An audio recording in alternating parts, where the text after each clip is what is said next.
Welcome back to the Arise interview. I'm Charles Aniegolu. Now, Joe Biden has been officially anointed the Democratic presidential candidate at the party's virtual convention, helped over the line with some glowing testimonials from elder statesmen. Mr. Biden, the former vice president under President Barack Obama, became his party's nominee on Tuesday night in a pre-recorded roll call vote from delegates in all 50 states.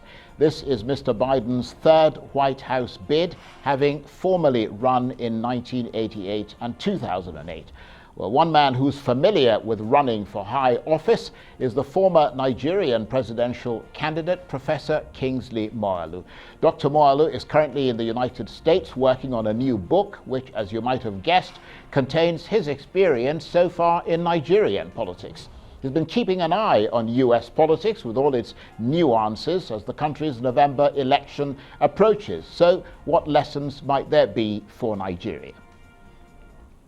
Well, in addition to being a former presidential candidate in Nigeria's 2019 elections, Kingsley Moghalu is also a political economist, a lawyer, and former deputy governor of the Nigerian Central Bank. He's also held high-level international appointments at the United Nations and at various universities across the world. And he joins me now from Washington, D.C. Thank you very much indeed, Kingsley, for joining us. I hope you can hear me there.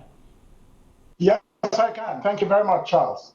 Thank you for joining us. And I suppose, Kingsley, one theme that's emerged from this virtual Democratic convention, listening to Bill Clinton, Jimmy Carter, and Colin Powell, is that leadership matters. Is that one of your takeaways from this Democratic Party virtual convention? Absolutely. Elections in the United States are, largely a referendum on leadership. And of course, the coronavirus pandemic has provided an epic backdrop that highlights the importance of leadership, both in this country and around the world. And so, yes, indeed, leadership is on the ballot. President Trump is making the case that he has led effectively, and the Democrats are making a case that he has not. Given the very high toll of the coronavirus on U.S. citizens, with about 170,000 people dead, and so on, and about more than 5 million cases. So yes, it's a debate about leadership in the face of crisis. This particular election, you will note that most of the time, elections in America are referendums or a debate on the state of the economy. Now, this is one of the very few elections that I'm aware of that the economy has moved to second place, and the coronavirus is number one. And then you have the economy, and then you have the issues of racial justice coming off the killing of George Floyd. So this is a very unique election year, and the Democratic convention, the Democratic Party's convention, is seeking to highlight that Joe Biden will make a much better leader in a time of crisis than the incumbent Donald Trump. And without putting you on the spot there, Dr. Moghalu, based on your own assessment, who do you think will probably be more user-friendly for Nigeria, for example? Well, I mean, let me first of all say that, President Trump, he has been very inwardly focused as a president. He is not someone who has shown a lot of interest in Africa or African countries. I am aware, of course, that a lot of Africans feel very sympathetic to him, especially the Christians, for various reasons. But the Democrats have also been very internationalist, and from all the indications I'm getting, Biden, if he were to win, seems to be, thinking a lot about Africa and about foreign affairs.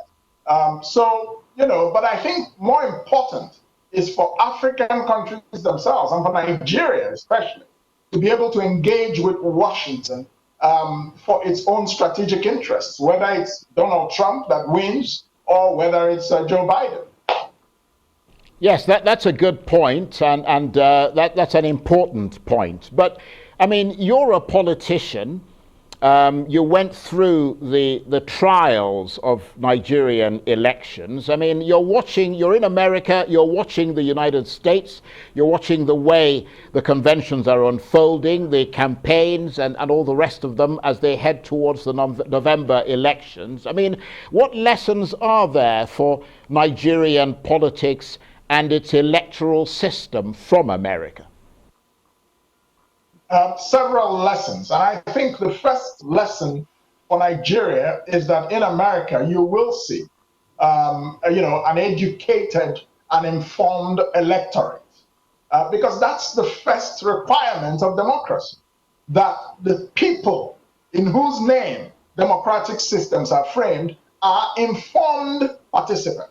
They are informed voters. So that's lesson number one. And following from that, lesson number two is that power belongs to the people, really. And they use that power in two ways in this country. One is to vote, and the second way in which they use the people's power is protest, peaceful protests. They don't joke with it in this country. I mean, you saw what happened in the Black Lives Matter. Hundreds of thousands of people pouring out into the streets to protest, police brutality and racial injustice. So that's, then of course there's a very important lesson as well when you find that the citizens in the United States finance political campaigns of political candidates. In Nigeria, it's the other way around. The citizens are looking for the politicians to distribute money to them. In this country, it's the citizens who donate money to the politicians. That way, financing of elections is broad-based, and you don't have too many, shall we say, godfathers, financial godfathers. Let me give you a very interesting example. Within 48 hours after Joe Biden had nominated Kamala Harris as his vice presidential running mate, the Democrats were able to raise $50 million from small donations across the country, $10, $20, $50, and so on. So, and then a fourth lesson is the role of ideology. This country's politics, in America that is based on ideologies. You have the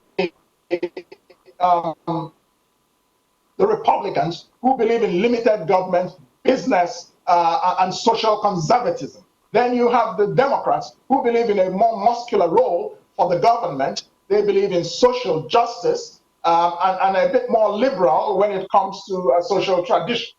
So you have this very clear ideological divide. And the final lesson I think that is important to take away, and I think your previous guest made that point, diaspora voting.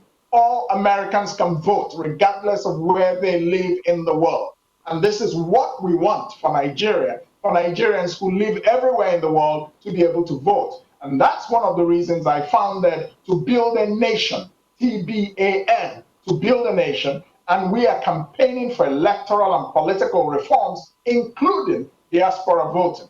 The millions of Nigerians who live abroad should not be disenfranchised. After all, the remittances they send back to Nigeria of more than $20 billion every year helps keep many millions of families and the economy afloat. So why should they not be able to vote? So these are the lessons that come out clearly for me as a Nigerian watching the US elections and the Democratic Party primaries. Next week, of course, is the Republican Party primaries, and I expect we will also be talking about that. Yes, absolutely. We've got about 50 seconds, so do please keep this next answer from you brief. But, I mean, have you been inspired by all this? Are you keeping an eye on looking towards 2023, planning to run again? Well, I have not made any decisions about 2023 and whether or not I will run again for president. So that's what I can say at this time. I am watching the situation, and I am making my calculations. Okay, we really appreciate your talking to us, Dr. Kingsley Moghalu there. He is in Washington, D.C. He's a former presidential candidate in Nigeria's 2019 elections. He's also, of course, a political economist, lawyer, and former deputy governor of the Nigerian Central Bank. Well, that's it for this edition of the Arise interview. Do join us again tomorrow from me and the entire team here in Abuja, Oxford in the UK, and Washington in America. Bye-bye, and thank you for watching.